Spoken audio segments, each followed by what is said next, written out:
Gorilla monsoon rap. All the shorties like, who that? Got the whole crowd like, how you do that? Could you get smacked till you're blue, black, and your crew give me dap like true that?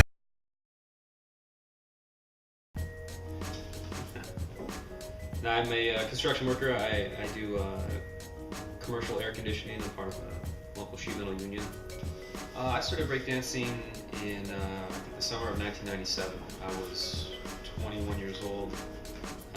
I was at a rave in Seattle, and I saw one guy walk into this rave. Now, it was a pretty small one, and he just looked very serious, very aggressive. He was like full Adidas outfit. He walked over to the stairway and led to a basement of this place I didn't even know was there. I walked down there and there was like 30 B-boys down there, and there was a couple circles going on. When I saw that, I don't know, it just like touched my heart. I felt aggressive. I felt like that was an outlet for me. That was something that I had to do, that I had to find. The guy's name was Loco. He was from Boss Cruz, one of the legendary people from B-boys from Seattle. Well, I've been into graffiti since I was probably 16, 17 years old. My skills progressed and I started hanging out with some larger name people. Well, all these people used to go to this spot that a guy named Tazrock from DEFCON 5 used to host. He had a loft that he would invite all elements to come in. He had open tables, an open mic, there was an open floor, there was battles all the time. After a while, writing graffiti, a lot of my friends started getting felonies, going to jail for a long time, running from the law. I got in trouble a little bit, and it just became evident to me that I didn't want to spend any time in jail. So I knew some of the people that I used to write with also were also B-boys.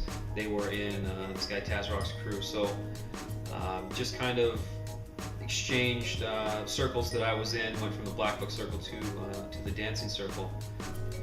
I've traveled a lot in the time that I've been b-boying. I started out in Portland, Oregon, and from there I moved to Miami, Florida for about 3 years, and then back to the West Coast to San Diego, and eventually up to the Los Angeles area.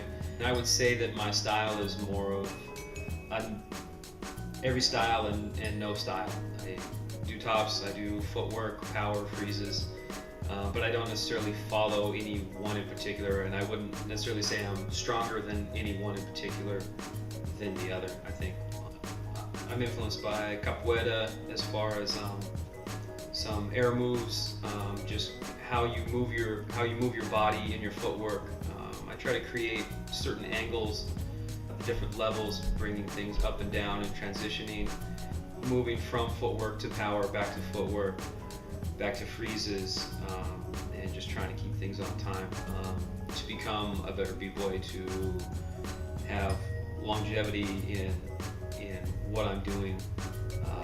I guess I would just want a little bit more stamina, some more power moves, and I think that with that, things just kind of evolve. Everything else just kind of evolves naturally with me as I become stronger in one area. All the other areas seem to improve at the same time. At my age, a large part of this is I'm attempting to hold on to my youth, to an identity, to something that's been part of my life for a long time. But also, this is something that I love, that I can still continue to evolve, and that's what I love, is that I can set a goal and I can accomplish it, and then move on to the next one. And I've probably forgotten more than I've learned. I like to do a lot of different things, hiking and mountain biking, being outdoors, rock climbing, observing. I love people watching, traveling, I love just taking things in, having a lot of different influences.